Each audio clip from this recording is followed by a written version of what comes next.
Jose's got to fight Conor. There's nothing the UFC can do about it if Conor should return to featherweight. UFC can put any match together they want, with the exception of when you have an interim champion and you have a champion. Now they have to fight. The rules of fighting say they have to fight. Conor cannot return to that division and Jose fight somebody else. Can't do it.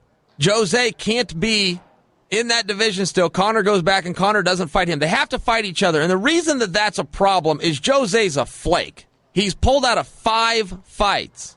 There's a big difference in saying no to a fight. That sucks too.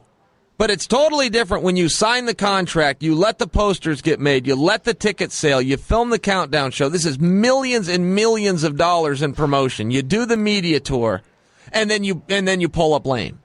He's done it to him, and then he did it again, and then he did it again, and then he did it again, and then he did it again, and then he ran his mouth that he'd fight Conor anywhere, anytime, any weight class, fight him in the streets. Got the call to fight him and said no.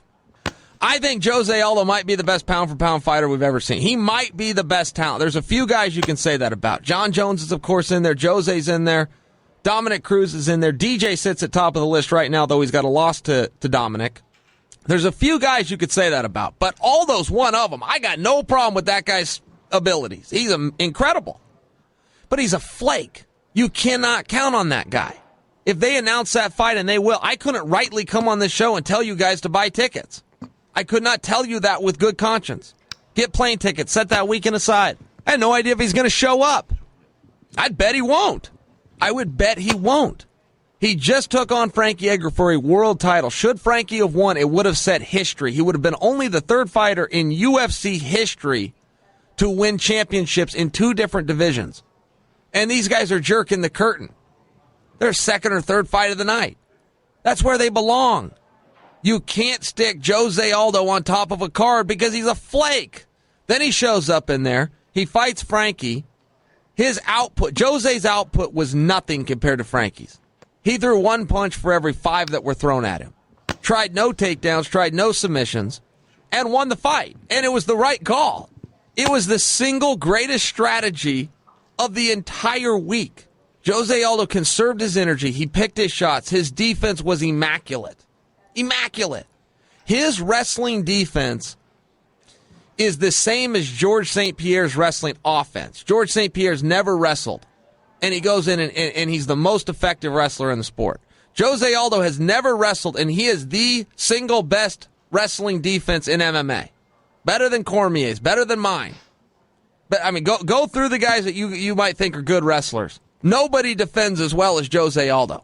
I remember when he fought Chad Mendez, Chad had hit a perfect shot on him. Perfect. And Jose would bounce him off like a brick wall. Would barely even sprawl.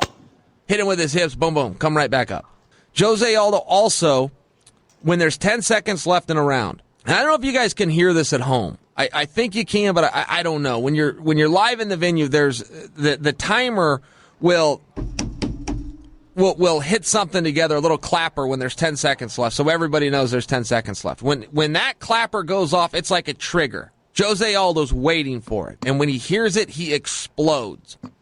He absolutely explodes, and he steals rounds. And when you're in fights like the ones he had with Frankie Edgar, where they're super, super close, you can steal the whole round, leave that impression in the judges' minds. And he does it every time, fight after fight, round after round, year after year. It was such a good strategy. And post USADA, Jose Aldo doesn't look the same. Looks like he's changed a few things. So he adapted. He thought, well, I can't do the same output as I used to do. I'm not doing the same stuff I used to do. Here's how I'm going to handle it. I'm going to pick my shots better. It was amazing. Jose Aldo was amazing. But now you got to put him with Conor, who he's scared to death of, as we've all seen. I just think it's a tough spot.